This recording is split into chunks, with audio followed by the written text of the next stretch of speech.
मेरे सभी अधिवक्ता मित्रों भाइयों जो हमसे यूट्यूब से कनेक्ट हैं, जो टेस्ट सीरीज़ से जुड़ चुके हैं या जो टेस्ट सीरीज़ के बारे में आत्ममंथन में लगे हैं, आप लोगों के लिए खुशखबरी है कि हमने इस टेस्ट को ऑर्गेनाइज़ करने के लिए जो एक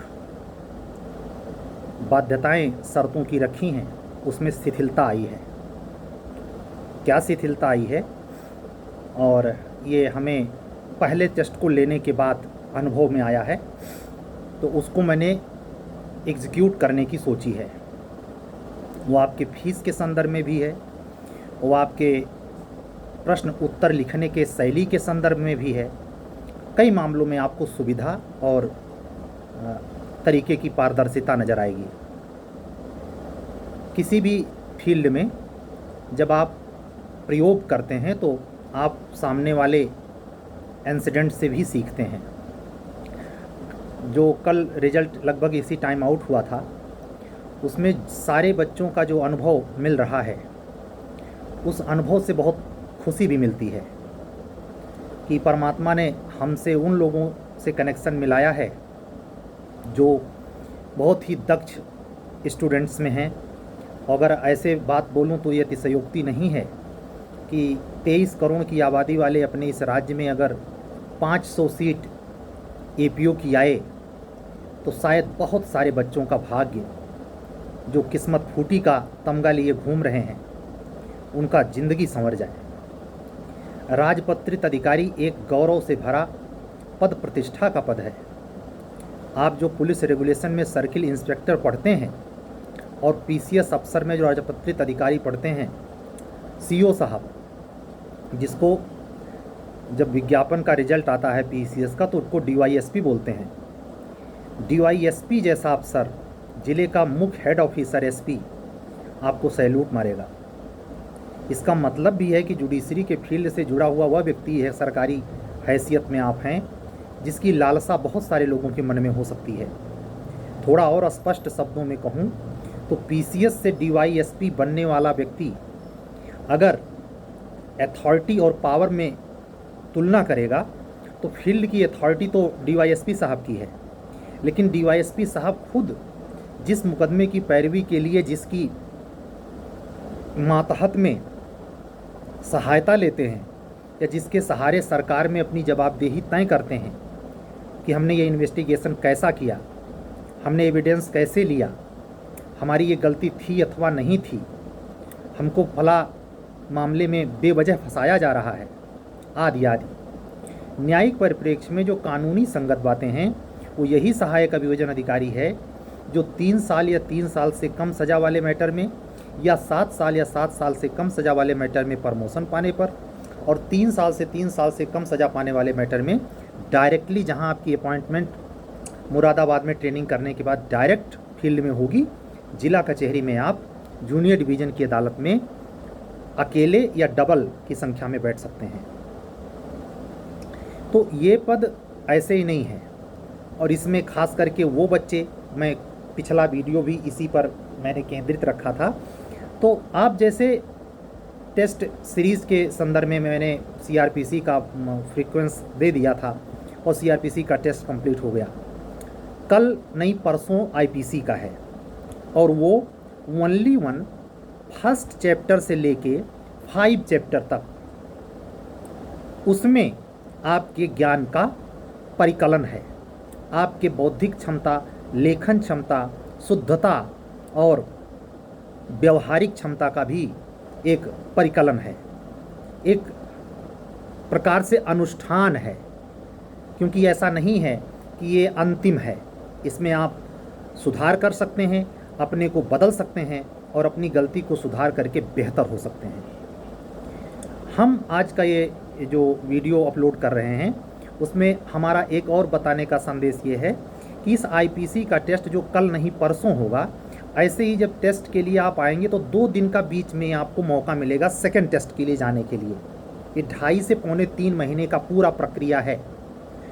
और पर पेपर से, जैसे सीआरपीसी से वो जो पेपर्स आपको करने हैं, जिसके बारे में मैं इससे भी आपको कनेक्ट कर रहा हूं और पर्सनली भी कनेक्ट हो रहा हूँ, तो उससे आपको चीज़ें स्पष्ट पता चलेंगी। इसके बाद हम एविडेंस का पेपर नहीं रखेंगे, इसके बाद हम हिंदी रखेंगे, तब एविडेंस रखा जाएगा।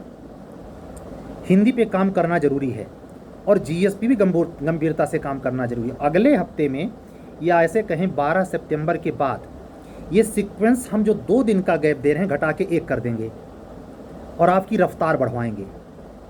क्यों? जब आपका इसी चैप्टर से दोबारा टेस्ट होगा तो उसमें आपको इतना पढ़ने का मौका नहीं देंगे, समय भी कम है। हम ये मान के चल रहे हैं कि सितंबर लास्ट या अक्टूबर के सेकेंड वीक मैक्सिमम तक जाते जाते यूपी एपीओ प्री का रिजल्ट आ जाएगा और मेंस इसका लास्ट नवंबर या दिसंबर के फर्स्ट वीक या वो भी कह सकते हैं सेकेंड वीक तक जाते जाते कंप्लीट हो जाएगा। दिसंबर क्रॉस किसी भी कीमत पर नहीं करेगा कि आपका मेंस ना हो। तो यही माइंडसेट में रखना है।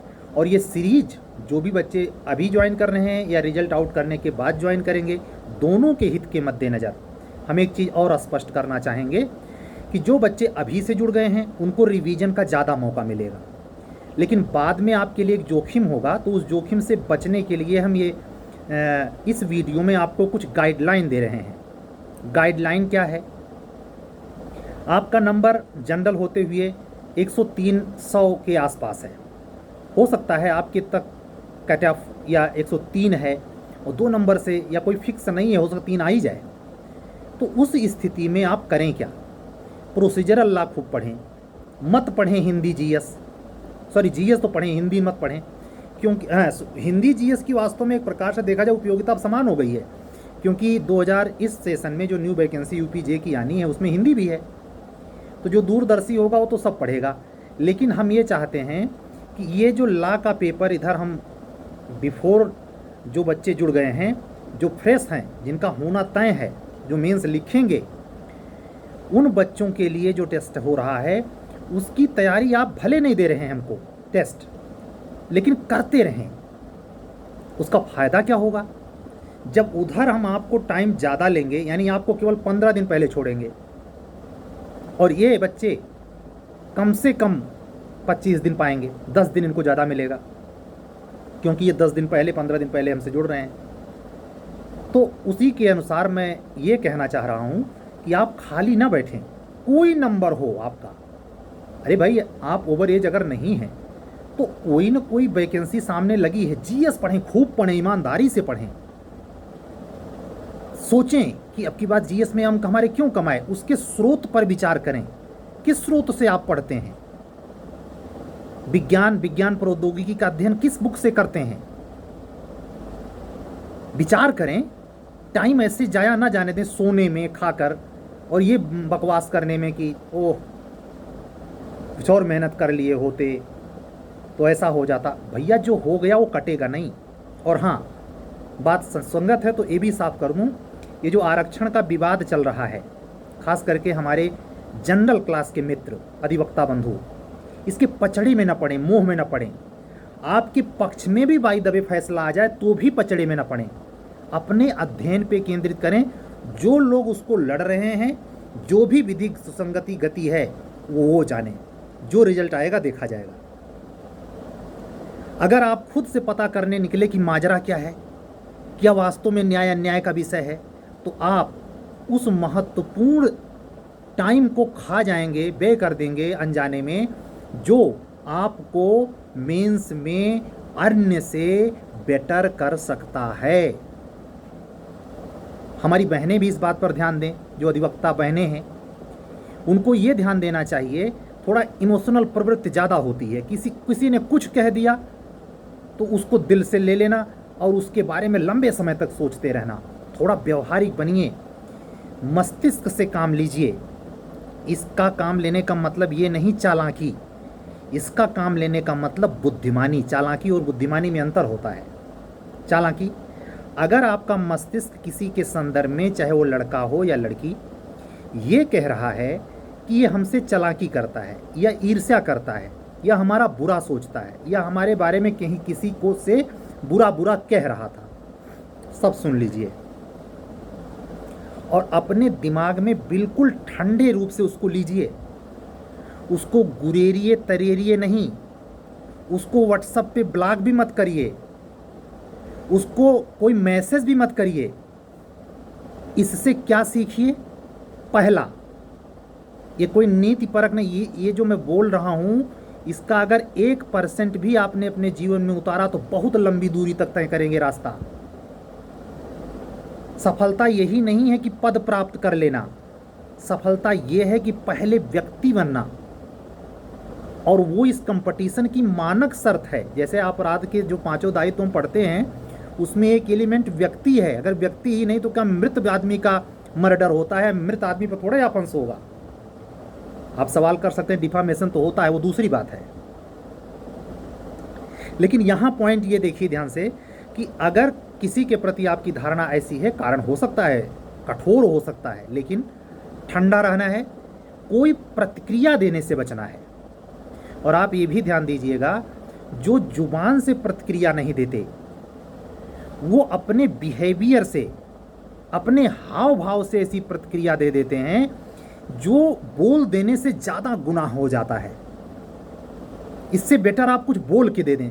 हम आपको रिक्वेस्ट करते हैं कि आप पहली बात तो जुबान से बोलकर भी प्रतिक्रिया ना दें, और उससे ज़्यादा रिक्वेस्ट इस बात का है, हाव भाव से तो कतई न पता चलने दें कि आप ये जान गए हैं कि आपके प्रति फला व्यक्ति की ये गलत धारणा है आपके अंदर आपके प्रति। इससे फायदा क्या होगा? फायदा ये होगा, सामने वाले को ये हमेशा भ्रम रहेगा कि आप समझ नहीं पाते, आप मोटे दिमाग के हैं, ठीक? और वो वही चीज उसी रेंज में आपको मानते हुए उसी प्रकार ट्रीट करेगा, जबकि आप जानते सब हैं। तो आपको उसके इस कुतार्किक दिमाग को, जिसको चालाकी बोलते हैं या कुत्सित मस्तिष्क कहते हैं, उसका कुत्सित मस्तिष्क आप माइंड में